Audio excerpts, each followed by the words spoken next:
part 2 of the Mystic and Supernormal book stack.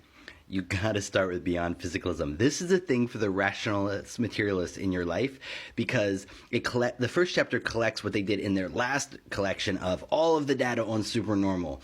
But then this one is all of the theories about what might be happening here. And it's a whole bunch of different authors. It's so much great stuff. I interviewed, I think, 2 of them already. And it is just, for you mystic scientists out there, this is probably the best thing I know that's current. Then the Sacred Fire, the story of sex and religion, which, you know, where there's smoke, there's fire. And then as well, you have Labyrinths by Borges, which is a great one for thinking outside the box on this stuff. Masks of the Illuminati, another great one by Robert Anton Wilson. This is Johnson's The Alchemist, Ben Jonson. He wrote a play about them that is worth looking at. Then also, there's this other Johnson. He's a modern guy. And this book, Transformation, is his Jungian take on maleness and the transformations males go through. But as a Jungian, he wrote lots of great books, and they're really short and really powerful for that. He's a great writer. Then Aleister Crowley. Yes, Crowley was the son of a bitch, but he was a great writer.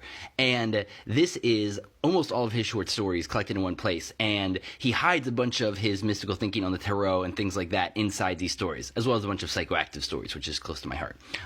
The Sufi Brotherhood in the Sudan, the Tao of Symbols is a classic in that field. Lucretius's The Way Things Are. This is a classic from the Roman times that was one of the first rationalist things ever written. Really a beautiful piece of work. The Flying Saucers Have Landed. This was my first real UFO book. Just as I started thinking about this stuff, because of Kripal, I found this in a book box in Colorado, and it was great, especially the first half where he just talks about the history of and the data. Then later I hear that Adamansky, Eric Davis says, is a bit of a fraud and a scam. That's Eric Davis with a K. He's actually at the bottom of the list. You'll see him.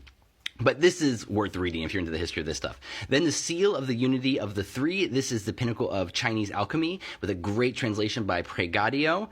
The New Mythic Tarot I don't love. Magic from Brazil is a nice collection of spells and rituals from Lulin, who's great. Frogs and the Princes is the first book of NLP, which is worth looking at, whether it works or not. It's a fascinating thing. And the Own Fortune book on psychic self-defense, 2 good encyclopedias. And then Technosis. This is by Eric Davis with a K. This is one of the best things of our generation. And, you know, I love technology, or like thinking about it. This is the history of myth and magic and mysticism and what happened with technology and where it might be going. It's just such great thinking. Then Indra's Net is chaos theory related to this stuff. Really well done science.